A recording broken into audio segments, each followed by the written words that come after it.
Okay, folks, this is the 15th Phantom flight. A little tour around the property here. I'm learning how to run the controls a little better, try to smoothen it out some. A few things I've noticed about the camera is that it's kind of unfortunate. It only has an aperture setting of f2.8. Most movies you like to shoot about f8 to f16, but that's no big deal. But shutter speed then is, I guess I'm running about 1,000th, which gives me kind of a jerky, really well-defined picture without a lot of flowing motion. I'm shooting 24 frames a second, so I should have a shutter speed of about 48, about double that, the frames per second. Most cameras don't have a 48, just these general purpose little jobbies. This one does have a 50, but then I need to have it's way too, then it's overexposed. The shutter stays open way too long. So I need to get a neutral density filter to put in line with the lens. And I can at least bring that shutter speed down some, get a little more fluid motion in the movies. But it does a great job on, I guess, just with if I just put a polarizing filter on there for a lot of the still photo work. Not a bad little photo camera there for still photos, 12 megapixels. Does pretty well.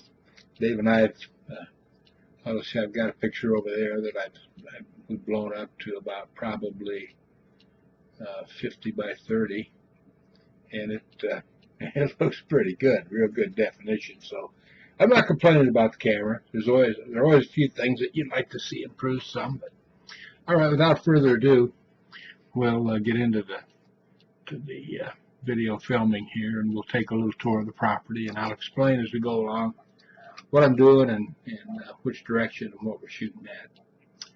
Nothing in particular, just playing around. The batteries are pretty well broken in, and I believe that we're about ready to go with this drone.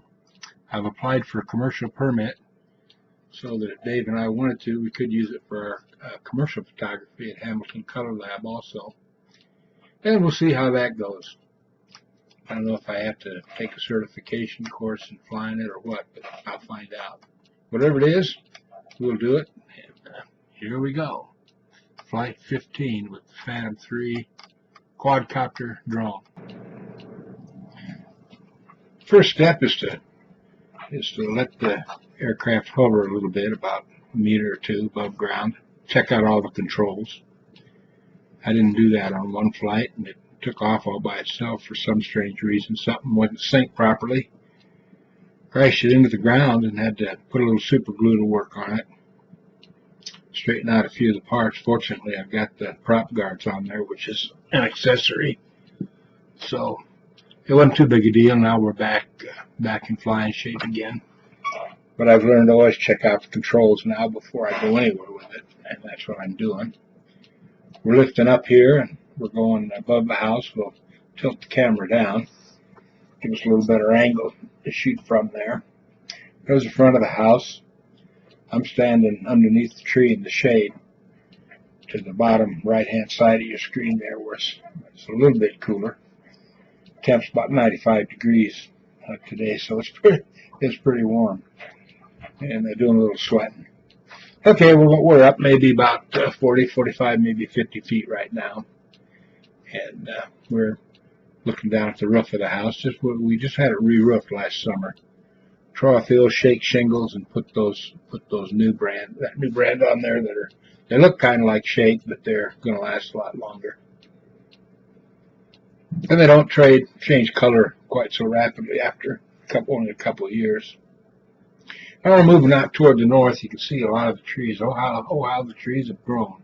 I should write a song. When we moved in here, they were all little teeny things. That was 23 years ago, and boy, they've grown.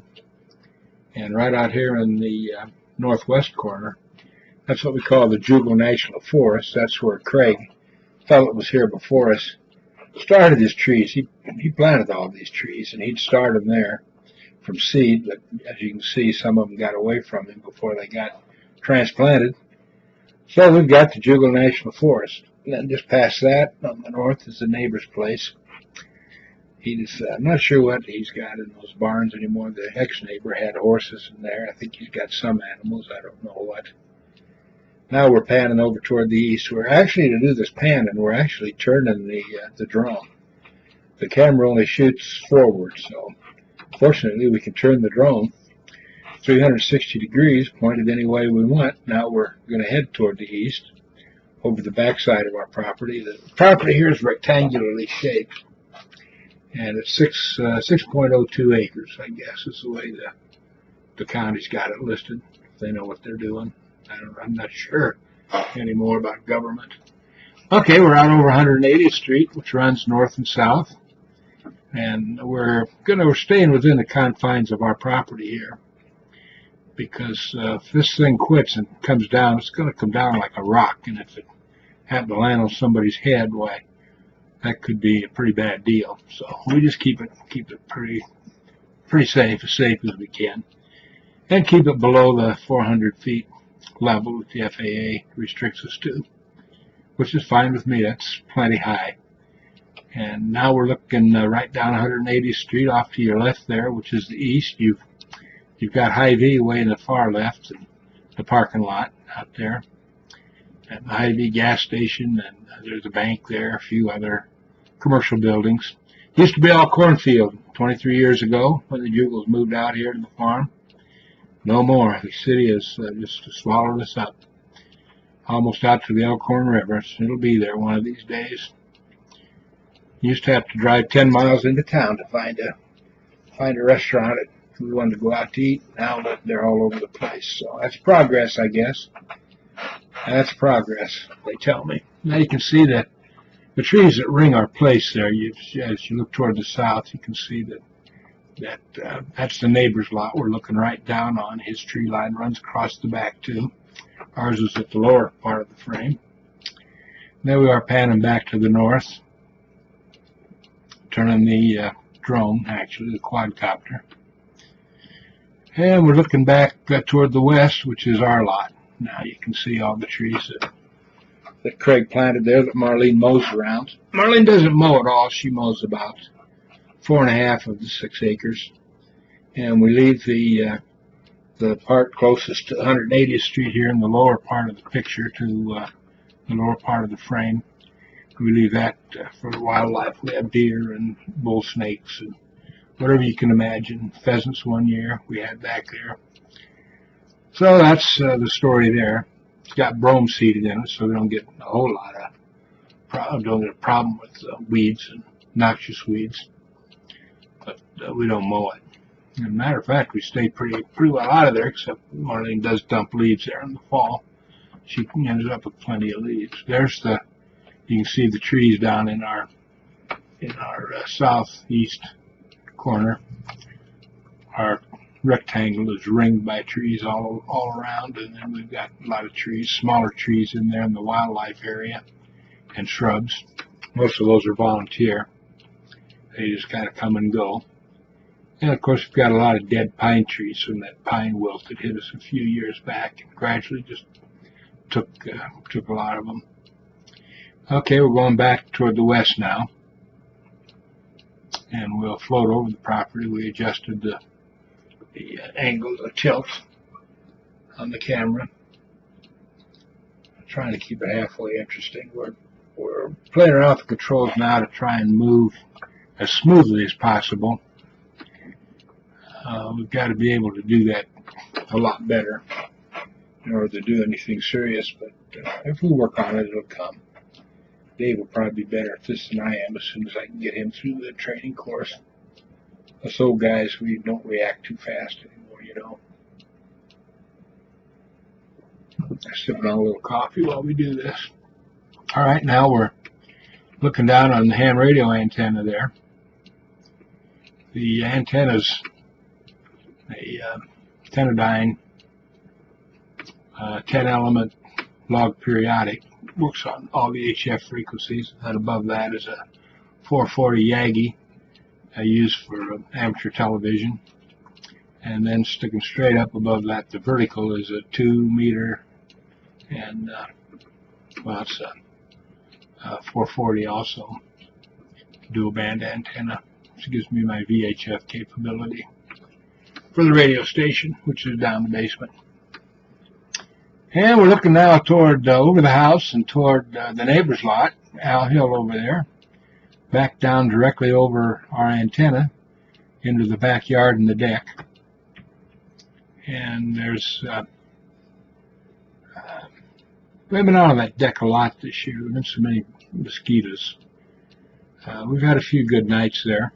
Probably ought to screen that in sometime, but we're usually hanging around the house where the air conditioning is anyway. It's more old folks stuff for you. We'll go down a little bit. You can see a few of Marlene's gardens there off to the left of the deck. And also, she puts flowers up there on the deck, plants. They're all, I always call them all pansies. They're all pansies to me. I'm not a botanist or a horticulturist by any chance. It's a stretch of the imagination, so I leave all that up to the little woman. That's her hobby and her fun, so more power to her, I always say. Go at it, baby. Here's a shovel. Go dig yourself a hole, plant something. No, I don't say that because I even though I'm an old guy, I still value life. So I don't say those kind of things. All right, there's a shot of the deck. Now we're going to move again over the roof and back toward the front yard. Beautiful. I love that blue spruce.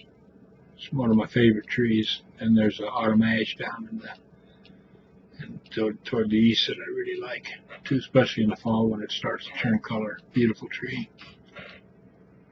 There it is there, poking up over all the others. And a lot of pin oaks. They're kind of messy. The leaves drop all winter long, but they're nice. They provide a lot of shade. Give the lawn a little character. It's not just completely bare. And it gives Marlene something to mow around. She likes to drive that tractor and just steer around all those trees. She thinks that's a real blast. She won't let me out there. I do such a lousy job mowing. Hint, hint. And she won't let me near the yard. Darn.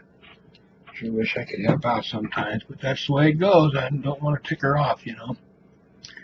There's some of her flowers down right about center right frame in wheelbarrows and things. And she used to go to these junk stores, and they called them antique stores. I called them junk stores. She'd buy all these old things, and then she'd plant stuff in them, wheelbarrows and wagons. And so she still does that. And that's what you got there, some old wheelbarrows that wouldn't haul anything anymore, but they've got plants in them. There, we just told it to land. We use the automatic landing cycle there just to check it out. If the drone gets into trouble, you hit a button and it'll land. That's what I did. And those bars flashing across there are the rotors. They're still going. We'll lift off here again. We were just playing with the controls, making sure everything works, checking it out, finding out how everything works. We play with it a bit, read the manual again, pick out something new, and then go try that. Get in a couple, 2-3 flights a day. Only got one battery. The battery runs about 20 minutes, and that takes about an hour to charge it, sometimes an hour, 15 minutes. It depends, so I'll run it out, and then charge it, and run it again, and charge it. Kind of a cycle. We're up to run number 15 here. Now we're going out over the circle drive.